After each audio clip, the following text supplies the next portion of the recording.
Bonjour à toutes et à tous. Aujourd'hui, je suis heureuse d'accueillir Serge Marquis. Bonjour Serge. Bonjour Ludivine. Moi aussi, je suis heureux d'être ici Je suis avec toi. infiniment heureuse. En plus, aujourd'hui, on est sur le même fuseau horaire puisque tu te trouves exceptionnellement en France, donc c'est parfait. Ah oui, absolument. Il n'y a pas de décalage, donc c'est vraiment merveilleux. La vie généreuse nous permet ça. Alors Serge, je suis très heureuse. Alors je vais te présenter, même si je pense qu'aujourd'hui la majorité des personnes de ma communauté connaissent déjà Serge Marquis, l'auteur. Mais Serge Marquis, tu es aussi un médecin spécialiste en santé. Depuis plus de 30 ans, je crois, tu t'intéresses à la santé des organisations. Tu as développé vraiment un intérêt particulier pour le stress, pour l'épuisement au travail, puis cette détresse psychologique dans les espaces justement et dans le monde de l'entreprise. Donc évidemment que ça ne peut que me toucher et être qu'important pour moi de te présenter. Et puis évidemment, pourquoi pas de parler aussi de tes livres comme Egoman, comme On est foutu, on pense trop, comme le petit traité de décroissance personnelle avec Pansouillard le hamster. Est-ce que j'en oublie, Serge? Il y a eu des versions françaises. Il y a eu en France, Egoman est devenu Le jour où je me suis aimé pour de vrai. Oui, Euh, bien sûr. et puis, il y a un petit livre qui est paru il n'y a pas très longtemps qui s'appelle Bienvenue parmi les humains. Alors, c'est tout le temps ça. Donc, voilà, ça fait un peu le tour. Alors évidemment, tes livres ont été incroyablement reçus par le public parce qu'on a tellement besoin de personnes comme toi qui nous mettent des mots simples sur des concepts qui parfois peuvent paraître compliqués.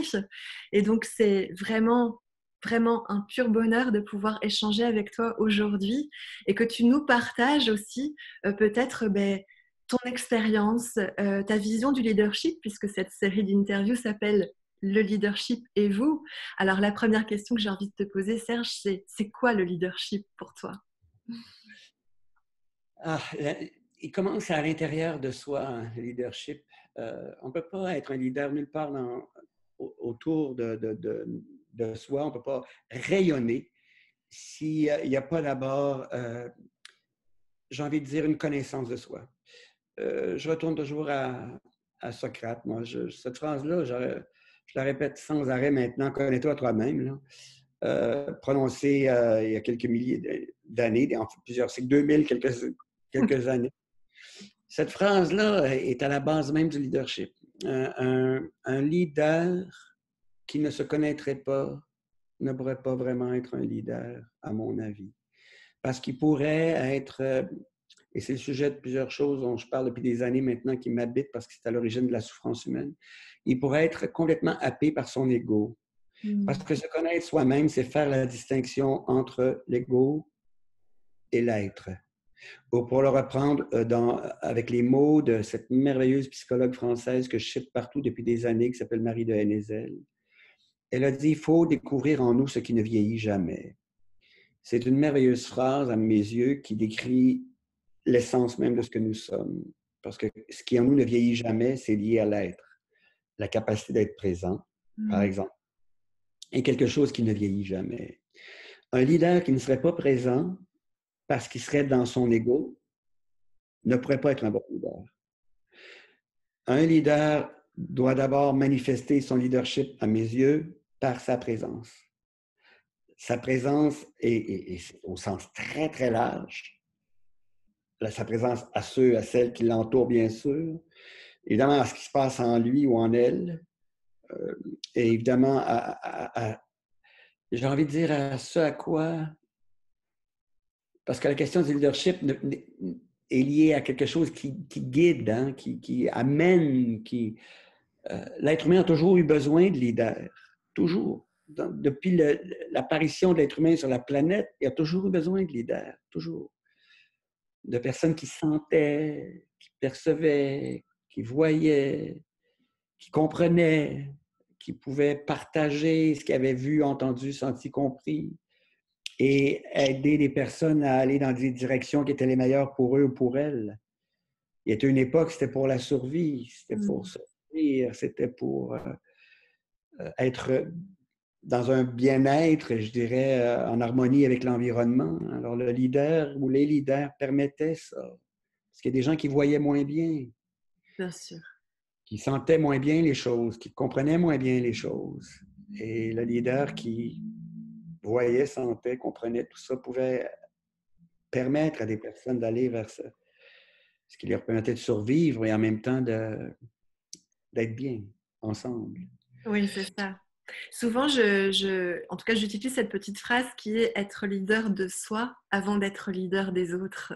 Ah, Et c'est vrai que depuis que j'utilise sur LinkedIn, sur les réseaux sociaux, j'aime aussi partager ça avec mes étudiants à qui j'enseigne à l'Université de Nantes ma vision du leadership parce que pour moi, vraiment, ce leadership, c'est tout l'art d'inspirer et d'impacter les équipes positivement, justement, par cette présence, cette authenticité, cette exemplarité dont tu parles, afin de vraiment les fédérer vers une vision commune. Et donc, je te rejoins complètement sur ce que tu viens de partager.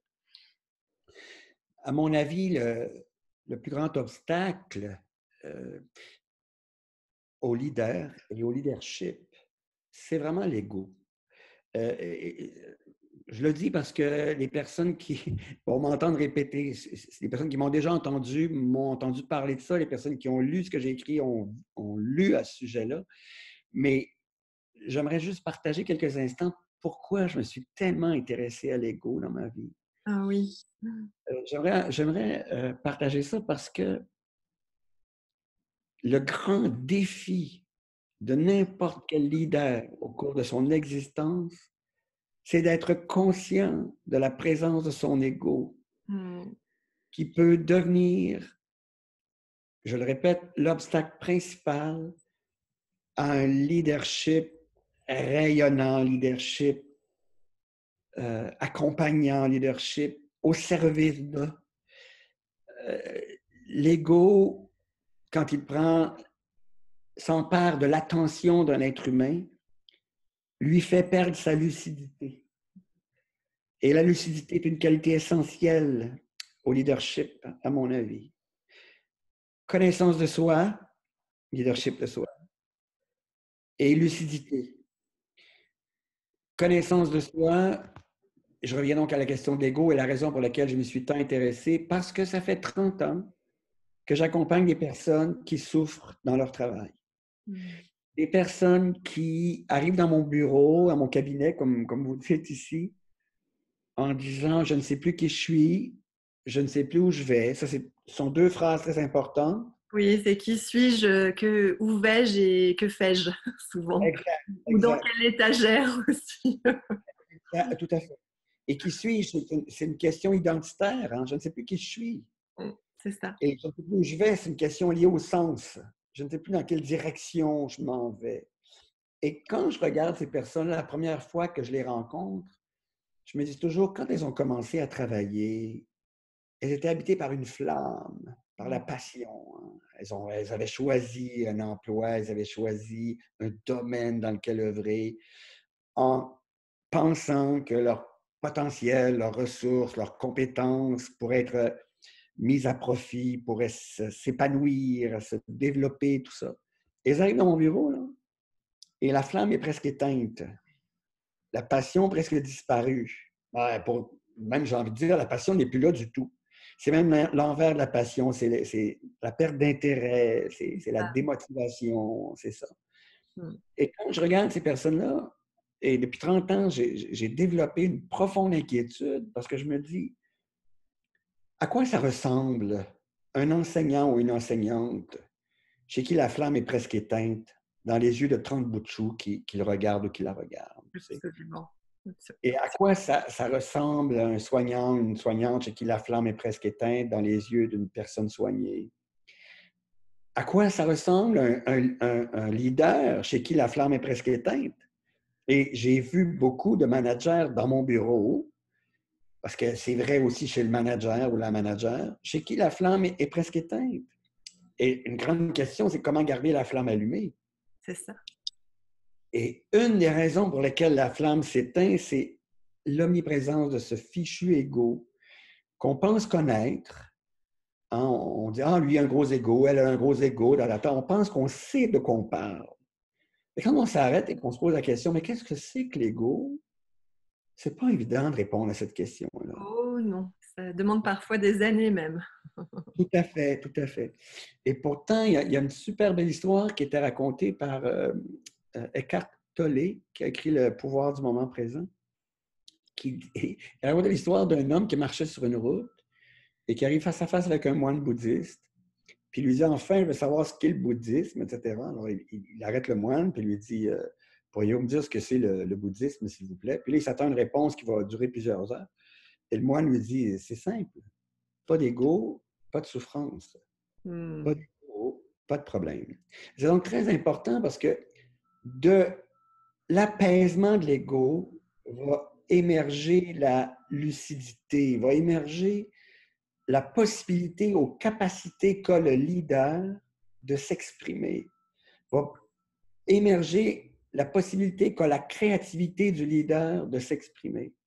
Parce que pour moi, une des plus grandes qualités d'un leader, c'est sa créativité. Oui, ben en fait, se connaître, c'est quelque chose qui a déjà été dit, j'en suis sûr, des tonnes de fois, mais se connaître. Et surtout, se connaître au sens là, le plus profond de ce mot-là, parce que parfois, se connaître, pour certaines personnes, c'est confondu avec tout ce que l'ego représente. C'est un peu complexe, cette histoire-là, parce que j'aimerais ça pouvoir apporter une définition que j'ai été obligé de me donner de l'ego un jour pour pouvoir en parler. Très intéressant. J'ai commencé à comparer l'ego à un oignon. OK. Qui est fait d'un paquet de ce que j'ai appelé humblement là, des pelures identitaires. En fait, il y a un processus dans notre tête qui est apparu en cours d'évolution qui s'appelle le processus d'identification. On s'identifie sans arrêt à toutes sortes de choses. Ça fait probablement des milliers d'années que c'est apparu, ce processus à l'intérieur de notre tête. C'est ce grand philosophe indien qui a émis cette hypothèse qu'il serait apparu à une époque où on se serait identifié à notre territoire. On s'est identifié à notre territoire. Ce qui serait apparu en nous, ça aurait été la pelure identitaire « je suis mon territoire, donc je suis ce que je possède ». Okay. Après, il y a toutes sortes d'autres pelures identitaires qui se sont ajoutées, entre autres « je suis ce que je fais ». Je reviens à la première pour donner un exemple que je donne souvent en conférence pour bien faire comprendre. Je suis ce que je possède, ça fonctionne encore aujourd'hui. On est dans une boutique, on achète un vêtement. On est devant la glace. Et la personne qui veut nous vendre le vêtement active notre processus d'identification. Et elle prononce la phrase extraordinaire qui est « mais c'est tout à fait vous, ça ». Et là, dans notre tête, ça fait « vous trouvez ». Et la personne ajoute « c'est votre palette de couleurs, c'est votre style, etc. ». Et là, le processus d'identification « ah bon ». Et elle finit par enfoncer le clou avec « en plus, on n'en a qu'un à votre taille ». Et ça fait « wow, ça va me distinguer, je vais être unique, spécial grâce à ce vêtement ». Sauf que c'est devenu une pelure identitaire. Je suis dorénavant mon vêtement. On arrive à la maison, les personnes qu'on aime le plus au monde nous regardent et nous disent « mais qu'est-ce qui t'a pris? Combien t'as payé pour ça? T'es-tu regardé comme il faut? » Comme on s'est identifié au vêtement, les commentaires ne sont plus perçus comme des commentaires à propos du vêtement, mais à propos de notre être. Et ça, c'est super important parce qu'à notre époque, le cerveau ne fait plus la différence. Et pour un leader, c'est majeur, ça. Le cerveau ne fait plus la différence entre la perception d'une menace à la survie et la perception d'une menace à notre ego. Donc, aux représentations qu'on a de soi-même. Et une pelure identitaire très importante à notre époque, c'est ce que l'on fait. Nous nous identifions à ce que nous faisons. Pour un leader, c'est un piège énorme. Et oui, d'ailleurs, à chaque fois, la question qu'on nous pose quand on rencontre quelqu'un, c'est qu'est-ce que tu fais? Qu'est-ce que tu fais dans la vie? Que fais-tu?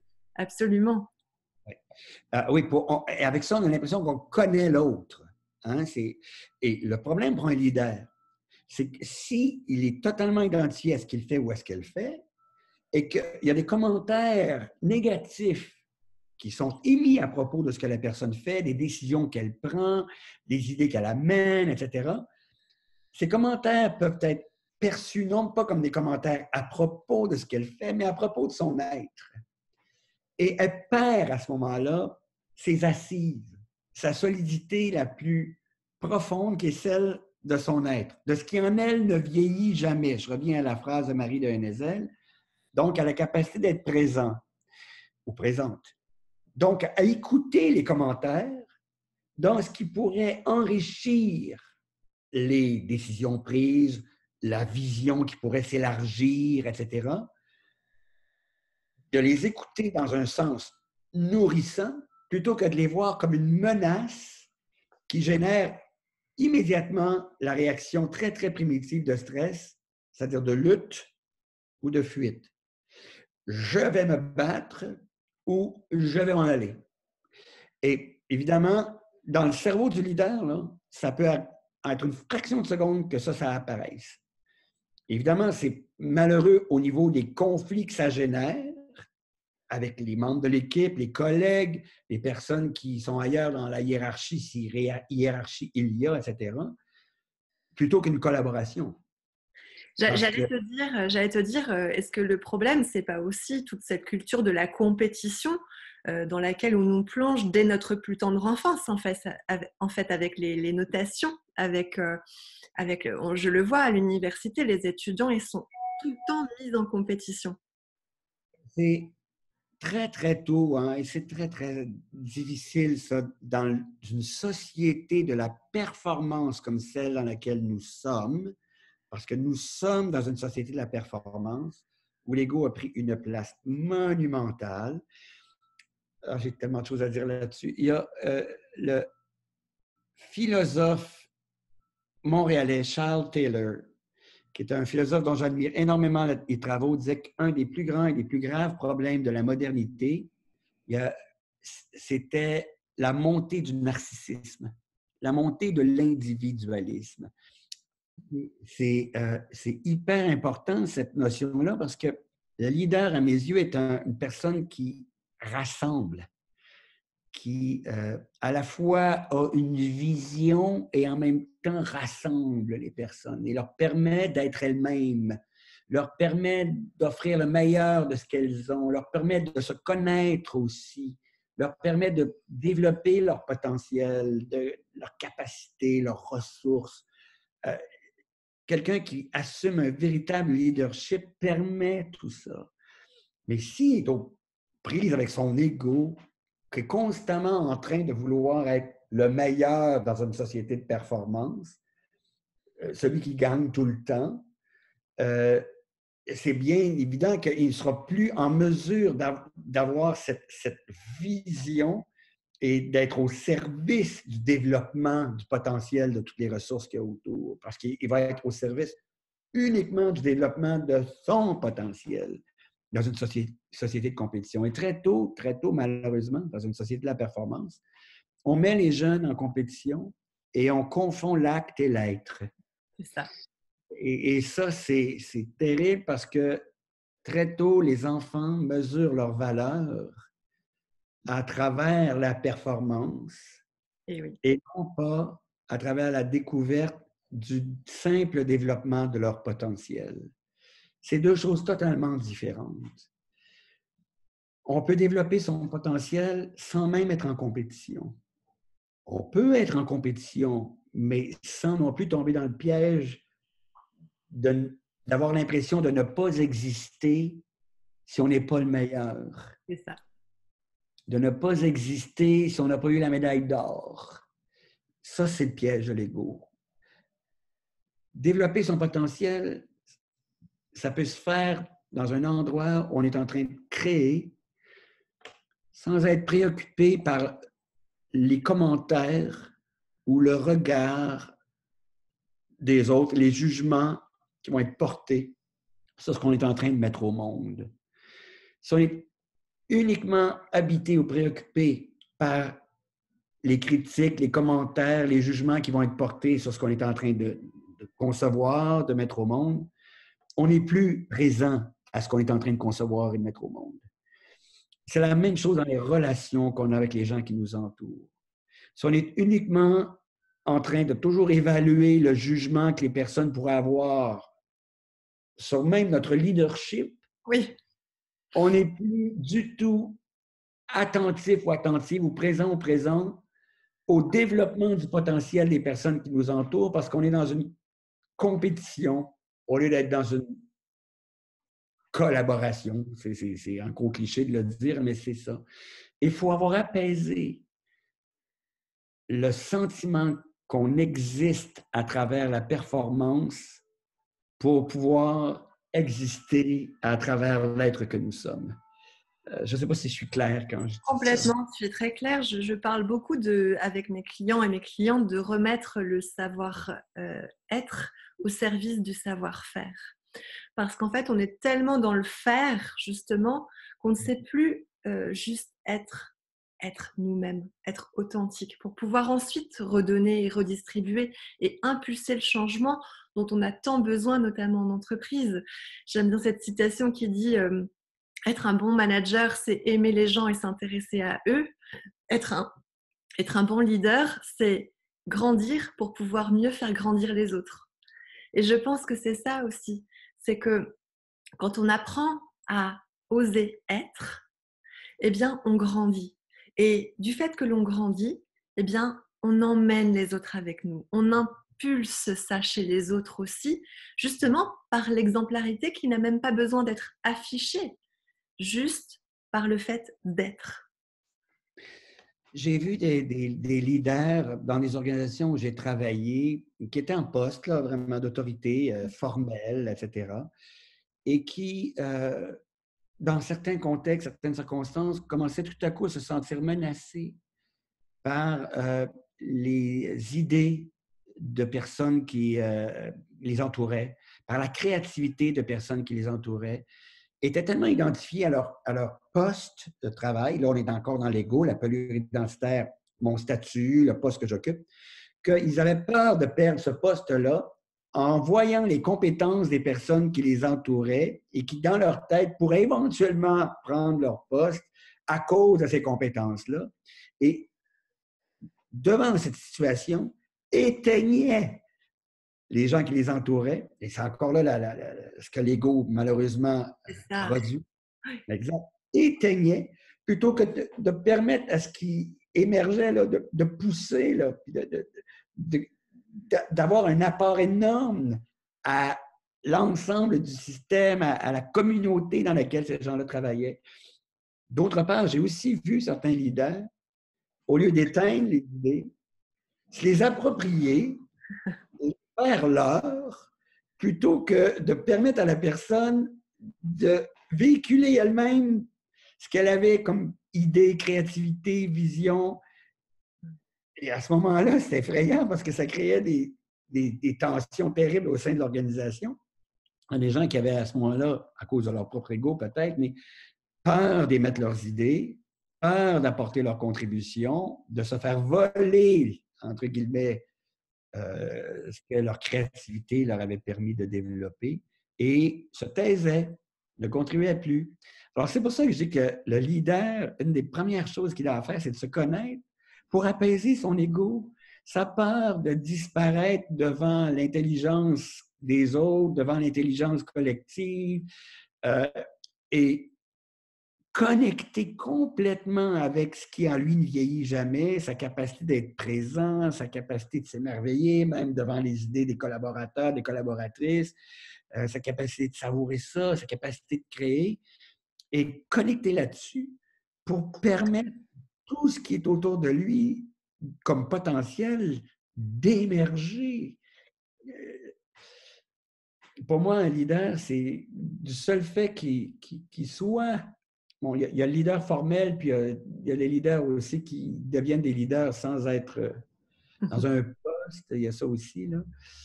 Mais les leaders formels, du seul fait qu'ils soient dans un poste qui lui confère un statut de leader, devient symboliquement quelqu'un à qui on attribue un regard sur ce qui est fait et jusqu'à quel point ce qui est fait correspond à ce qui est attendu, à la mission, aux objectifs de l'organisation, à la réalité de ce que le collectif peut arriver à créer.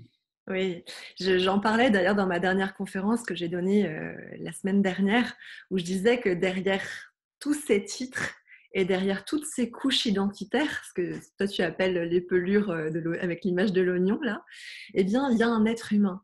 Et Rémi Tremblay, qui est un de nos amis communs, m'a dit un jour, mais tu sais, Ludivine, quand tu t'intéresses à l'être humain derrière le patron et que tu parles à l'être humain derrière le patron, eh bien, c'est l'être humain qui te répond. Et cette phrase, elle m'a marquée parce qu'en fait, c'est ça.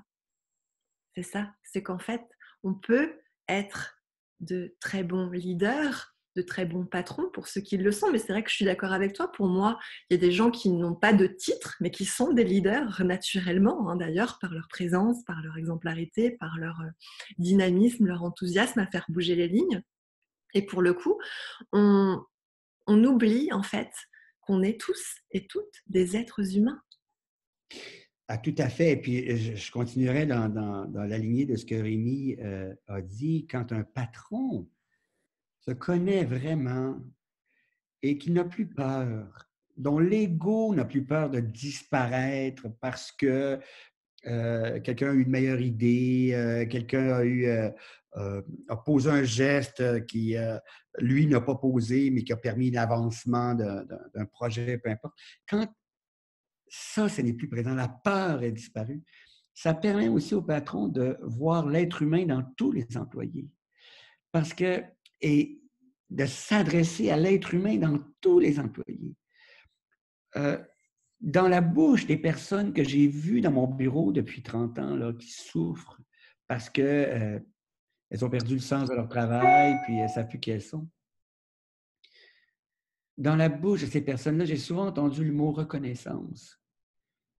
Elles ont l'impression tout à coup que ce qu'elles font, les efforts qu'elles font, l'énergie qu'elles mettent, la passion qui les habite, on ne s'en rend pas compte.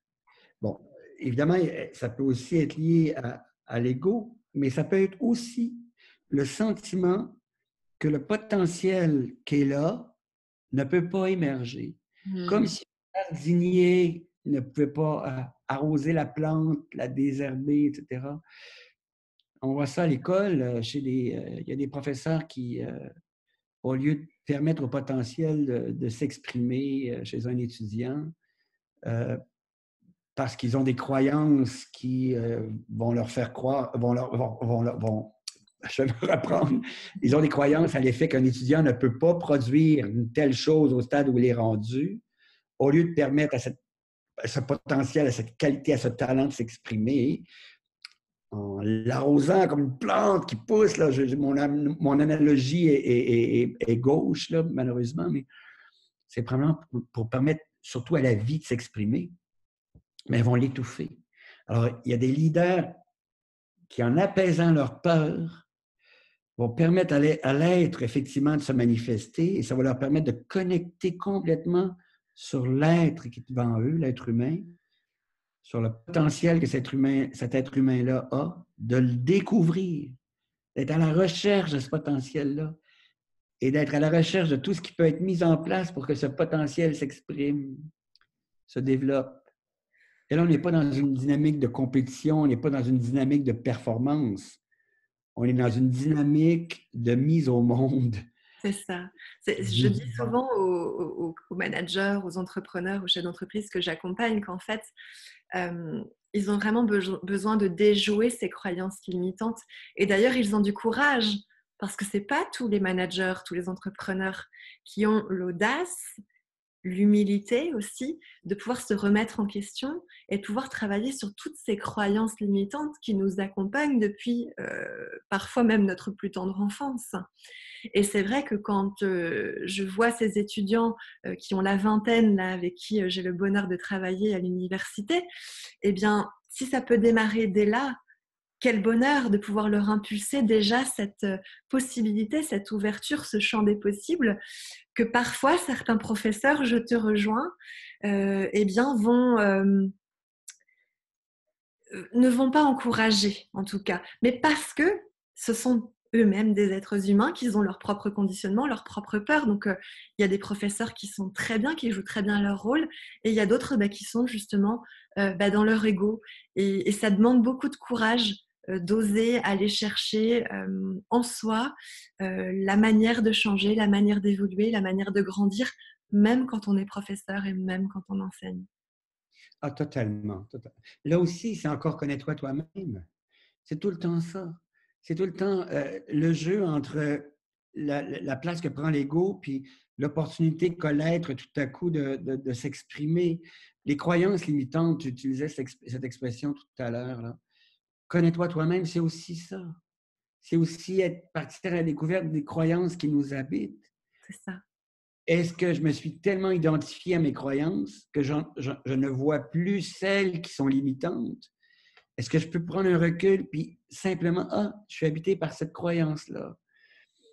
Je ne crois pas qu'un employé peut, par exemple, à l'intérieur d'une entreprise, occuper plus qu'une telle place. C'est une croyance hyper limitante. Bien sûr. Est-ce que l'employé peut pouvoir participer, être présent dans un espace où il contribue à la définition, même le mot définition, je ne l'aime pas parce que ça limite, mais à la façon dont son travail va être fait, dont il peut évoluer, etc. Autrement dit, est-ce que je peux considérer qu'un employé a une intelligence et que cette intelligence-là peut sans arrêt être sollicitée, écoutée, entendue, parce qu'elle est aussi le résultat de tout ce qu'il a observé, cet employé, de tout ce qu'il a trouvé difficile, de tout ce qu'il a eu comme conversation avec les collaborateurs, les collègues, de tout ce qu'il a appris. Et maintenant, il peut apporter, à travers cette réflexion qu'il a eue, quelque chose qui peut influencer la manière dont le travail va être fait, mais il faut que je crée un espace où ça va pouvoir s'exprimer, un espace de parole, un espace de dialogue. C'est ça, pour moi, le monde du travail, il passe vraiment par une métamorphose managériale qui va vraiment permettre la transformation efficiente et positive des entreprises. Donc pour ça, que les salariés soient formés et eux-mêmes passent par la case connais-toi toi-même et le développement personnel, c'est génial. Mais si le manager qui est au-dessus, si le patron qui est au-dessus, lui n'a pas fait aussi ce travail, eh bien, en effet, le salarié sera toujours un petit peu étouffé dans ce processus. Et c'est pour ça que, selon moi, il faut changer, il faut que ça parte et que ça découle du haut pour qu'ensuite, vraiment, tout le monde soit dans ce respect, dans la co-création, dans la collaboration et non plus dans la compétition dont on parlait tout à l'heure. Oui, absolument. Puis dans la découverte de là où on est le plus, l'endroit, l'espace, je reprends mon exemple qui est un peu maladroit, mais où on pourrait le mieux pousser, on pourrait le mieux se développer. Parce qu'il y a aussi un piège dans une société de compétition, de performance. Il y a des personnes qui ont voulu entrer dans des tâches, des postes qui ne leur convenaient pas nécessairement parce qu'elles ne se connaissaient pas suffisamment. Et là, elles se mettent à souffrir et surtout, elles tombent dans le piège de s'acharner à vouloir faire la preuve qu'elles sont au bon endroit, alors que dans la réalité, autour, à peu près tout le monde réalise que cette personne-là souffre parce que son potentiel ne peut pas se développer à cet endroit. Il pourrait se développer ailleurs facilement. C'est ça, exactement. Dans ma conférence la semaine dernière, je disais, si vous voulez mettre vos salariés au bon endroit pour pouvoir justement impulser cette bienveillance, ce dynamisme au sein d'une équipe, eh bien, vous avez besoin d'y voir clair en vous, parce que d'y voir clair en vous vous permettra de bien comprendre les qualités humaines et relationnelles. On parle beaucoup de soft skills, c'était d'ailleurs le thème de ma conférence vendredi dernier. De bien pouvoir repérer les qualités humaines et relationnelles en soi va permettre de repérer les qualités humaines et relationnelles chez les autres et du coup d'éviter des conflits, d'éviter ce genre de situation que tu décris en justement impulsant peut-être de vivre différemment ce nouveau modèle de société. Alors, il y a les entreprises libérées, aujourd'hui, on en parle beaucoup, c'est très à la mode, mais je pense que toutes et tous, on peut, chacun à notre niveau, être vigilant être lucide sur cette possibilité que l'on a de mettre notre, notre petite graine, comme tu dis. Ah oui, tout à fait, tout à fait. Moi, il y a un livre que j'avais lu il y a plusieurs années. Je ne me souviens pas de l'auteur, malheureusement, il faudrait que je fasse une petite recherche sur Internet. En anglais, ça s'appelait Servant Leadership. Euh, le leader au service de. Mm. J'avais parlé de ça dans une conférence, puis on m'avait traité quasiment de bisounours, puis de. C'est mon quotidien, tu sais. Je parle de notre bande de joyeux utopistes quand je parle, tu sais, de nous. Parce qu'en fait, je pense qu'à un moment donné, il faut assumer aussi peut-être sa part d'utopie. Et puis d'arrêter, voilà, de quelque part tout de suite dire, bon, bah, on n'est pas dans un monde de bisounours. Par contre, nous avons des rêves et nous croyons qu'un nouveau modèle est possible. Tout à fait, tout à fait. Et puis ce modèle, en fait, cette expression-là, servant leadership, je continue encore à y croire profondément. Et c'est encore une fois, là, je le montre avec mes mains, là, mais distinguer ce qui appartient au monde de l'ego qui sépare, parce que la tendance, l'émotion profonde qui anime sans arrêt l'ego, c'est la peur de disparaître, la peur de ne pas être unique, spécial, exceptionnel, etc. De ne pas Et être aimé. exactement, ne pas être aimé. Bon, ça, c'est vraiment là, constamment là, le moteur de l'ego, là, c'est vraiment cette peur. Et à cause de cette peur, cette comparaison permanente avec ceux qui y a à côté, est-ce qu'il est meilleur que moi? Est-ce qu'elle est plus intelligente? Est-ce qu'elle est... etc., etc. Parce qu'il a peur de disparaître et qu'il va être unique et toujours en train de se comparer à... Alors, un leader qui est coincé là-dedans, là, c'est pas drôle, hein? Parce qu'il n'est pas dans la connexion, il est dans la comparaison et dans la séparation. Alors que si on entre, et c'est juste un jeu avec l'attention, hein? C'est juste ça. Si l'attention est ramenée dans la présence, dans l'être, à ce moment-là, on n'est plus dans la comparaison, on est au contraire dans la découverte. La découverte de ce qu'est l'autre, de ce que l'autre peut apporter aussi, toujours dans l'expression le servant leadership, là, de ce que l'autre peut apporter aussi. Pas dans une perspective de manipulation, pas du tout, dans une perspective d'enrichissement. On se nourrit mutuellement.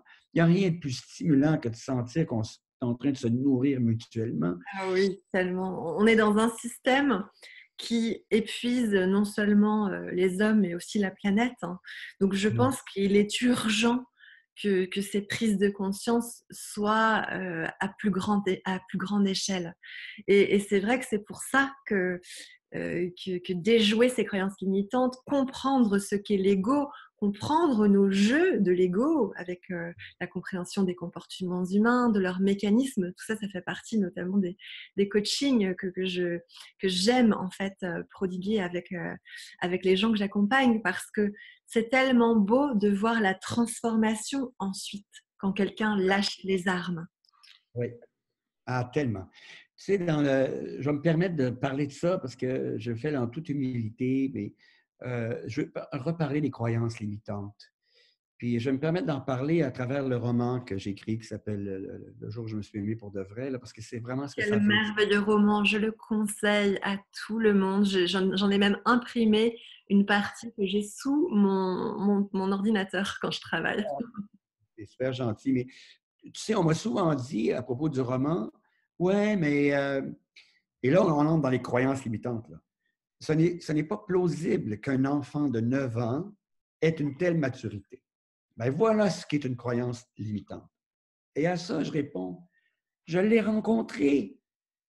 Ce personnage m'a été inspiré par un enfant de 9 ans qui avait ce discours, qui avait cette maturité. Quand faisais mes stages en pédiatrie, j'ai soigné un petit bonhomme qui souffrait d'une maladie grave depuis déjà quelques années. Il avait 9 ans seulement. Je le voyais tous les matins Et pendant là, mon c'est été. mon fils, alors ça me touche d'autant plus. Écoute, et puis, ce qu'il m'a raconté, là, c'est ce que j'essaie de transmettre dans le roman. Au fond, j'ai essayé de me mettre au service de son discours. Et là, la croyance limitante, au départ, vient bloquer l'écoute de ce que cet enfant-là disait. Parce qu'on se dit, bon non, à 9 ans, il ne peut pas avoir un discours comme ça. Imagine, quand on met ça, on reprend ça au niveau d'une entreprise par rapport aux croyances limitantes qu'on peut avoir, les collègues, les collaborateurs, c'est fou là, comme il faut les regarder. Donc, encore se connaître soi-même pour les apaiser. Les autres personnages du roman, c'est la même chose. On m'a dit, la petite fille, « Ah oui, c'est pas possible. » Bon, elle aussi, je l'ai rencontrée. C'est des êtres humains que j'ai connus. Alors, s'il vous plaît, ça, c'est une des choses les plus fondamentales à faire. C'est pour ça que je reviens toujours là-dessus. Et je te rejoins, mais à 100 000 à l'heure, comme on dit chez nous, 160 km à l'heure. Ici, à propos d'abord le leadership de soi. Et le plus beau leadership de soi est de laisser, d'observer l'ego hurler dans sa peur de disparaître, de l'apaiser. T'inquiète pas, t'inquiète pas. Il y a des gens qui disent, oui, mais on en a besoin d'un ego. Et je leur dis, ne vous inquiétez pas, il ne disparaîtra pas. Vous allez être aux prises avec lui jusqu'à la fin, probablement. Le défi, c'est de l'observer tout simplement dans la bienveillance. Oui, c'est ça, parce qu'il y en a qui s'en font leur pire ennemi. Et je dis souvent aux personnes que j'accompagne, en fait, il ne s'agit pas de faire de l'ego son pire ennemi. C'est juste de savoir le reconnaître, de l'accueillir et parfois de le dompter, certes, mais pas d'en faire son pire ennemi. Pas du tout. J'ai même envie de dire d'entrer dans la bienveillance. Ah, pauvre toi. De remettre de l'humour aussi, parce qu'en mettant de l'humour sur nos propres concepts et nos propres manières de faire, eh bien, c'est une manière aussi de dire, bah, OK, je suis un être humain en apprentissage. Tout à fait. Et tu sais, parfois le soir avant de dormir, moi, je raconte ça partout parce que je me dis, il me semble que ça peut peut-être être utile à d'autres puisque ça l'est dans ma vie. Pour toi, oui. Pour moi. Avant de dormir, je refais parfois le bilan d'une journée. Et puis, je m'aperçois qu'il y a des choses que j'ai faites ou que j'ai dites qui auraient pu être dites autrement, qui auraient pu être faites autrement. Bon, déjà, c'est un apprentissage. Oui. Mais parfois, l'ego entre en action et là, je me sens mal et je me juge. Je m'auto-flagelle. Tu sais. Oui, je crois que ça nous arrive à toutes et à tous, en effet, ces moments-là. L'auto-flagellation. Le hamster se donne des coups de fouet à lui-même, il se fait courir encore plus rapidement, tu comprends? Paf, paf, paf, les hamsters. Il y avait une petite cravache hamster. C'est fou ce qu'on se fait souffrir inutilement. Exactement. Alors, dans cette auto-flagellation, et puis là, je voudrais parler d'un médecin américain dont je cite les paroles régulièrement, il s'appelle Richard Moss. Richard Moss disait que la plupart du temps, au cours d'une journée, notre attention est dans 4 cadrans. Le jugement sur soi-même, le jugement sur l'autre, dans le passé ou dans le futur. Dans le futur, oui. Le jugement dans le passé sur soi-même, « Ah, ce matin, j'aurais jamais dû dire ça, ta, ta, ta, ta, ta. » Le jugement sur l'autre, « Ah, quel crétin, pourquoi il... » Ça, c'est les deux cadrans dans lesquels le jugement va sans arrêt et lié au passé ou à l'avenir. Et pendant notre attention est dans ces 4 cadrans-là, elle n'est pas disponible pour la créativité, elle n'est pas disponible pour les solutions aux problèmes qu'on vit, elle n'est pas disponible pour être au service des idées des autres aussi. Non, elle n'est qu'accaparée par... Bon, alors, le soir avant de dormir, quand ça m'arrive et que je me rends compte qu'il y a cette espèce de petite cravache à hamster que j'utilise pour le faire courir encore plus vite, là, je fais « Ah, oh, tiens, ça y est, il est reparti, lui, là. Il a recommencé à courir. » Dans la bienveillance. C'est comme une espèce d'observation de l'ego qui c'est ça. Je demande à mes clients et à mes clientes, moi, de leur donner un petit nom pour justement dire « Hey, ça y est, là, je te vois, je te perçois. Maintenant, alors, moi, il s'appelle Roberto. Je ne sais pas pourquoi. Donc, stop, Roberto. On arrête là maintenant. » Et je sais que le fait de le personnifier, eh ben, ça lui donne aussi sa juste place, tu vois. Et dire, OK, je te reconnais, je t'entends, mais c'est moi le pilote aujourd'hui. Exactement. Il y a une observation, puis il y a une chose qui m'est très utile. Moi, je me demande, je me pose la question, est-ce que ta capacité d'être présent est menacée? Parce que ça, c'est jamais menacé. Alors, juste de se poser la question, on est obligé de répondre, ben non. Ma capacité d'être présent n'est pas menacée. Ma capacité d'aimer n'est pas menacée. Ma capacité de m'émerveiller n'est pas menacée. Ma capacité de créer n'est pas menacée. Parce que comme l'ego a toujours peur de disparaître, il se sent constamment menacé et c'est lui qui accapare toute notre énergie, toute notre attention et qui fait en sorte qu'à ce moment-là, on se compare, on juge l'autre, on juge soi-même, l'autoflagellation, etc. et qu'on n'est plus disponible pour être un véritable leader, c'est-à-dire quelqu'un qui est au service du bien commun, de la communauté, du collectif. Parce que dans n'importe quelle organisation, même une organisation qui produit un bien aussi concret que, je ne sais pas moi, un boulon qu'on visse sur un moteur, il y a une communauté qui est au service aussi du bien commun quelque part. Parce que si ce boulon-là est mal fait, puis qu'il va, je ne sais pas moi, dans une voiture ou dans un avion ou je ne sais pas trop, eh bien, ça peut éventuellement créer des problèmes majeurs pour la communauté à laquelle on appartient. Alors, ça, c'est une conscience, là. La connaissance de soi va jusqu'à la découverte de cette connexion-là. À travers le boulon que je suis en train de concevoir, de fabriquer, il y a peut-être un être humain qui va prendre un avion quelque part qui n'aura pas à penser à ce boulon-là parce qu'il aurait été bien fait, là. Tous les programmes qui auraient été mis en place, peu importe, ont fait en sorte que cette personne-là voyagera en sécurité, dans la paix, etc., etc. C'est une contribution, mais très large au bien commun, à la communauté à laquelle on appartient. Et c'est cette vision-là que je crois que le leader porte. D'abord et avant tout quand il se connaît, puis quand il apaise son ego pour entrer dans cette connexion à la communauté à laquelle nous appartenons tous et toutes. Oui, je trouve qu'il est plus qu'urgent à l'heure où le mal du siècle est appelé le burn-out aujourd'hui, hein, puisque c'est vraiment ce qui a été constaté, où vraiment où le stress est permanent, de protéger notre énergie, de protéger justement ce que l'on émane et de protéger ce rayonnement que l'on a en nous. Et c'est vrai que pour ça, il va falloir faire descendre le stress. Et je pense qu'une manière de faire descendre le stress, c'est justement ce que tu as dit tout à l'heure, c'est toute cette part que l'on donne à notre propre développement personnel. Alors souvent, je demande à mes invités quelle est la part du développement personnel dans la réussite et dans notre croissance professionnelle. Et je pense qu'on a répondu tous les deux là pendant toutes les dernières minutes écoulées que c'était essentiel et que c'était presque du 100% finalement, et qu'à partir du moment où on a le courage de protéger cette énergie qui est en nous, de savoir ensuite l'offrir aux autres, eh bien ça va nous rendre aussi plus magnétiques, plus inspirants, plus impactants, sans vouloir contrôler en fait tout ça. Il y a des gens qui m'ont demandé un jour comment je pourrais. L'autoflagellation, hein, la cravache hamster, là, qui me disait comment je pourrais être intéressant. Je ne suis pas intéressant comme être humain. C'est la fausse croyance qu'ils avaient, c'est Oui. leur ego, là, je ne suis pas intéressant.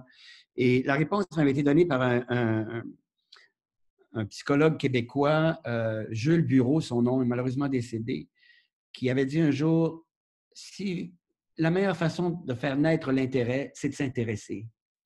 Alors, il avait appelé ça le pouvoir de l'intérêt. Parce que si je m'intéresse vraiment à l'autre, mais vraiment complètement à l'autre, totalement, inévitablement, cet intérêt pour l'autre fait émerger l'intérêt dans l'autre. Et ça fait partie du leadership. Il y a des gens qui m'ont demandé un jour, pourquoi vous avez appelé ça petit traité de décroissance personnelle? Oui, c'est excellent. Là, j'ai dit, c'est pour se libérer de toutes les pelures identitaires qui ont constamment peur de disparaître, pour s'en libérer afin que l'être qui est dessous, que la capacité d'être présent soit justement totalement là, dans l'intérêt, et qui va faire émerger l'intérêt. C'est ça, et je dirais que tout ça, toute cette capacité à être dans la présence, ça nous permet aussi de stimuler notre écoute. souvent on me dit « Waouh, mais c'est incroyable comme je me sens écoutée ». Ben oui, parce que si tu es là, pas dans le passé ni dans le futur, juste là, dans l'écoute avec ton interlocuteur, dans cette présence à ce qu'il te verbalise et non pas dans tes croyances et tes conditionnements. Et ça fait des moments magiques de partage. Je pense qu'on est en train d'en vivre un, là, toi et moi.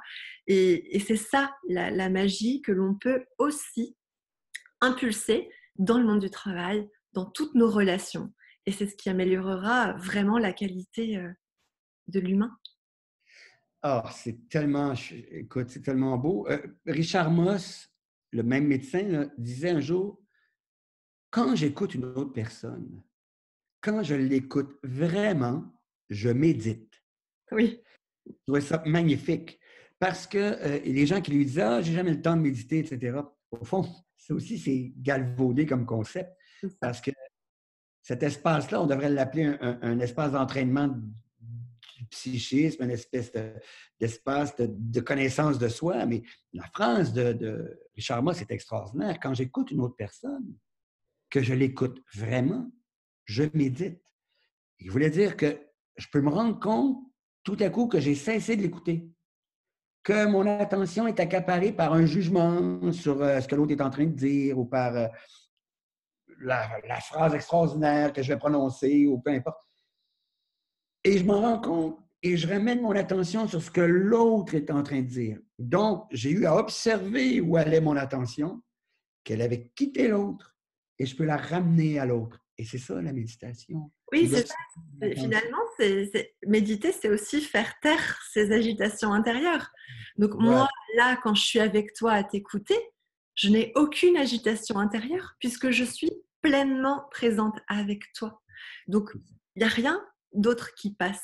Et la méditation, c'est ça. Je donne souvent l'exemple, quand je parle de cohérence cardiaque et de méthode pour revenir à soi, de quand on épluche des carottes dans la cuisine, si j'épluche vraiment mes carottes, que je suis dans cette attention, eh bien, je ne suis pas en train de penser à la réunion de demain, à la réunion d'hier et à tout le reste qui va me polluer. Donc, en fait, à tout moment, on peut méditer. Pas besoin de se faire mal aux jambes et être en position du lotus pendant des heures. Exactement. Et c'est important, je crois qu'on parle de ça parce que c'est, pardonne-moi, c'est à travers cette observation de là où est l'attention qu'on apaise l'ego et ses peurs et ce besoin de sentir qu'on existe à travers le regard de quelqu'un d'autre, et qu'on peut être vraiment, mais vraiment complètement, je dirais, à la fois à l'écoute de l'autre, des autres, et aussi à l'émergence de sa propre créativité, qui n'est pas accaparée par le souci d'être la meilleure créativité au monde, mais qui était simplement active, qui crée, qui génère, au service du bien commun, encore une fois. Je pense que tout ce que tu nous as partagé là sur ce temps, ce sont vraiment des perles de sagesse, des conseils vraiment précieux. Et je te remercie infiniment pour ça parce que je pense qu'en effet, on peut toutes et tous contribuer au changement, à ces nouveaux modèles de société qu'on veut voir émerger. Et je pense que vraiment, tu es un de nos piliers, Serge. Donc, merci infiniment pour ce temps que nous avons passé ensemble et qui, je pense, servira à inspirer aussi eh bien, toutes les personnes qui me suivent déjà sur les réseaux sociaux et toutes les personnes qui te suivent, toi aussi, évidemment, pour pouvoir eh bien, donner encore un impulse, encore une pulsation à ce changement que l'on veut voir dans ce monde. Ben écoute, c'est moi qui te remercie de faire ce que tu fais, vraiment. Parce que beaucoup de gens me demandent pourquoi vous faites ce que vous faites, puis je leur réponds, je suis dans un sentiment d'urgence. Je pense qu'on est dans une époque où, plus que jamais, il faut observer l'ego et l'apaiser pour permettre justement la capacité d'être présent, d'aimer, de créer, etc., de s'exprimer. Et tu fais ça, et je te remercie sincèrement d'ouvrir des canaux pour qu'il y ait ces prises de conscience qui permettent de dire « j'avais jamais vu ça comme ça ». C'est ça. Je pense que c'est aussi un cri du cœur, parce que tu connais mon histoire, tu m'as aussi soutenue la première fois que je l'ai abordée en public avec le départ et le suicide de mon papa. Donc je pense que c'est un cri du cœur qui dit attention, vraiment là, on est dans un état d'urgence. Et donc comment je peux, à mon modeste niveau, contribuer, comment je peux bouger les lignes, comment je peux poser une action demain. Et ça, j'engage toutes les personnes qui nous écoutent à vraiment ne pas être dans une boulimie de théorie ou de prise de conscience, mais voilà, quel petit pas je peux faire, moi, dans mon entreprise, dans mes relations personnelles, professionnelles, peu importe, quel petit pas, quelle action je peux mettre en œuvre dès demain, dès aujourd'hui, pour vraiment, eh bien, être dans cet élan. Si ce n'était que d'écouter, mais vraiment écouter quelqu'un d'autre quelques secondes pour pouvoir dire « je n'avais jamais vu ça comme ça ». Pour moi, c'est une des plus belles phrases qu'un être humain puisse prononcer au cours de sa vie. Je n'avais jamais vu ça comme ça. Parce que cette phrase indique qu'on vient de changer. Et elle va être prononcée si on écoute. Alors, merci. Merci à toi, Serge. Évidemment, je sais que les gens vont pouvoir te retrouver. Alors, est-ce que tu as un site internet que je pourrais mettre sous la vidéo pour que toute ma communauté puisse te retrouver facilement? Tout à fait, c'est le www.tortue, T-O-R-T-U-E comme l'animal, marquis.com. Très bien, ben, je mettrai le lien sous la vidéo. Et encore merci pour ce merveilleux moment que tu nous as offert, Serge. Merci à toi, merci pour cette présence. Merci beaucoup d'être ce que tu es. À tout bientôt. Merci infiniment.